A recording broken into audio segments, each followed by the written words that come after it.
On Saturday, November 19th, students from local colleges, people experiencing homelessness, and homeless advocates gathered at City Hall to discuss solutions to the problem of homelessness in Baltimore. The sleep out that's taking place tonight is the culminating event for the week. It's called Not Benches.m4v. We've had also a hip-hop concert at the beginning of the week. We had a trivia night on Thursday, and other schools have been organizing events on their own campus to lead up to the sleep out. We're expecting over a couple hundred people to come tonight. The purpose of the evening is to gather together to talk about issues of homelessness and to converse about ways to challenge the trajectory of homelessness in Baltimore. They gathered at City Hall between a monument honoring African American soldiers and the Baltimore War Memorial.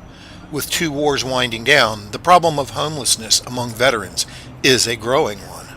As the sun slips below the horizon and a chill fills the air, students prepare for the evening's event.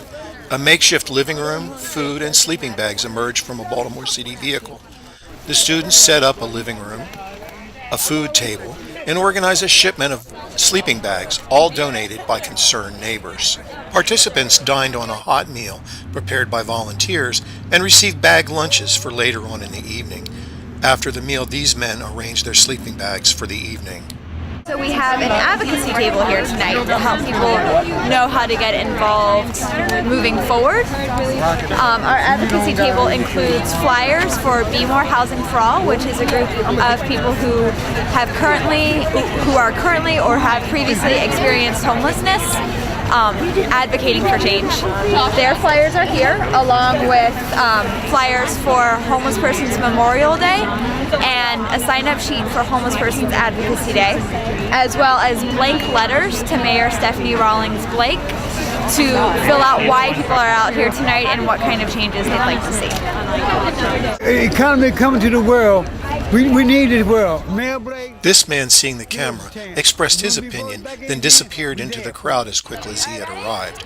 Meanwhile, students more graphically expressed their concerns.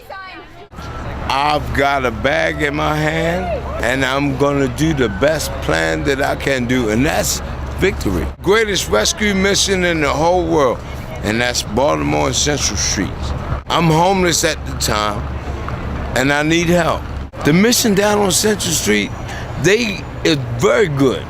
They give you clothes, money, Mondays, Wednesdays, and Fridays. They feed you every day. They give you housing if you happen to be in that kind of way. So never fear. Hello everybody, welcome. Thank you for coming out to the second annual Benches Not a Bed Sleep Out for National Homeless Week. Because this thing about homeless is not just the homeless person's problem. It's all of our problem. When we have people sleeping on the streets, it means that we're not doing something right.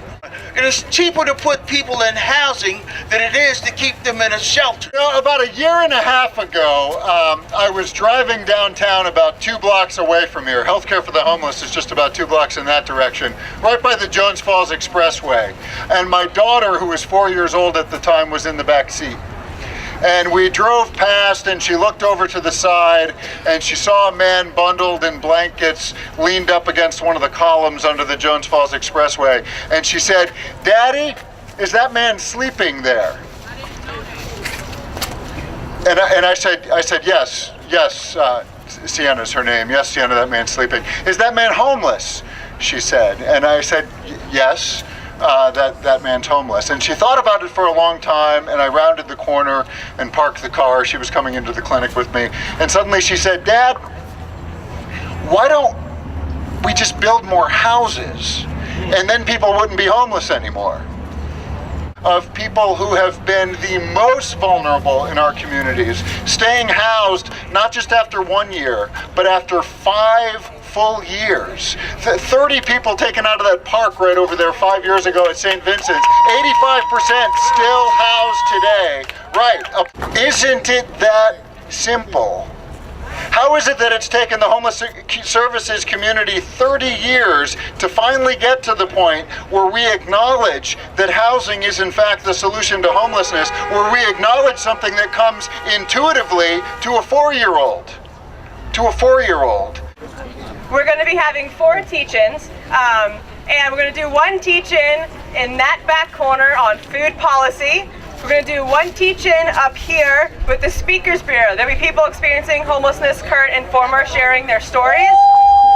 We're going to do a teach-in on re-entry, and then in that back corner we're going to do one on policy, looking at budgets, state, federal, and how they affect homelessness. At 9 o'clock our permit technically ends, so we're not actually permitted to sleep here tonight, which is kind of interesting because the city permits over 4,000 individuals every night to sleep outside. Over 30,000 in a year will experience homelessness, and they are permitted to stay outside. But this group of students, advocates, people experiencing homelessness, brothers and sisters that are gathered here are not. Marchers from Occupy Wall Street stopped by the sleepover on their way to Washington, D.C. And the city wound up keeping its promise to enforce the permit. Police cleared the plaza of participants after 9. This is Greg Cundiff for SustainWorks.